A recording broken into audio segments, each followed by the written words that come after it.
Kamukha lang ba talaga ito ng utak?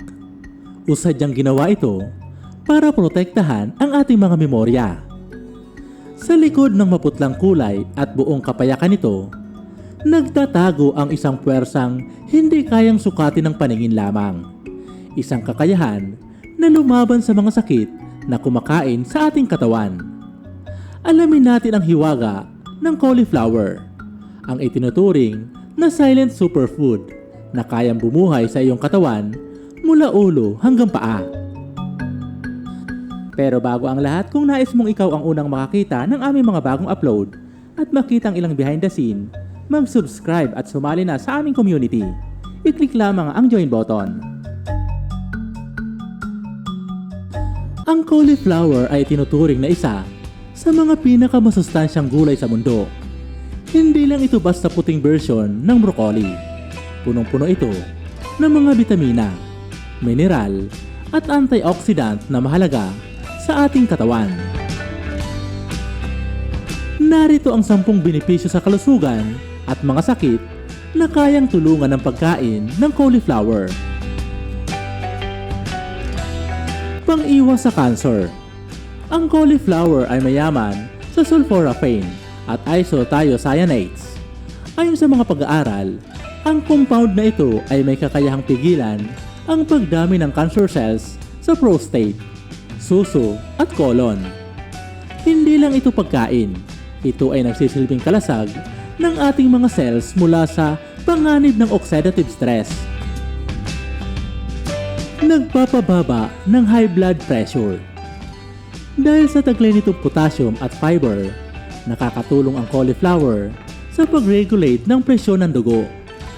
Ang sulforaphane na taglay nito ay nakakatulong din sa pagpapaganda ng function ng kidney at blood vessels. Nagpapanatili ng healthy digestion. Mataas ang fiber content ng cauliflower. Nakakatulong ito upang maging regular ang pagdumi at pinapakain ito ang mabubuting bakterya sa ating bituka. Nagpapalakas ito ng immune system. Hitik ito sa vitamin C. Isang tasa lang ng cauliflower ay sapat na para sa malaking porsyento ng iyong daily requirement na tumutulong para labanan ang ubo, sipon at iba pang impeksyon. Pangsuporta sa weight loss. Mababa ang calorie count ng cauliflower pero mataas sa fiber at tubig. Dahil dito, mabilis kang mabubusog ng hindi kumakain ng maraming calories. Maganda itong alternatibo para sa kanin. Nagpapanatili ng mataas na memorya. Madalas nating marinig na ang mga berries ay pampatalas ng isip. Ngunit alam mo bang, ang cauliflower ay mayaman sa kulin? Ito ay isang nutrient na mahalaga sa development ng ating utak at memorya. Nakakatulong ito sa pag-aaral, pagtulog, at pag-iwas sa Alzheimer's disease. Nagpapatibay ng mga buto. Mayaman ito sa vitamin K. Ang kakulangan sa vitamin K ay nauugnay sa mas mataas na panganib ng bone fracture at osteoporosis. Ang regular na pagkain ng cauliflower ay nakakatulong sa pagsipsip ng calcium sa ating mga buto. Panlaban ito sa pamamaga.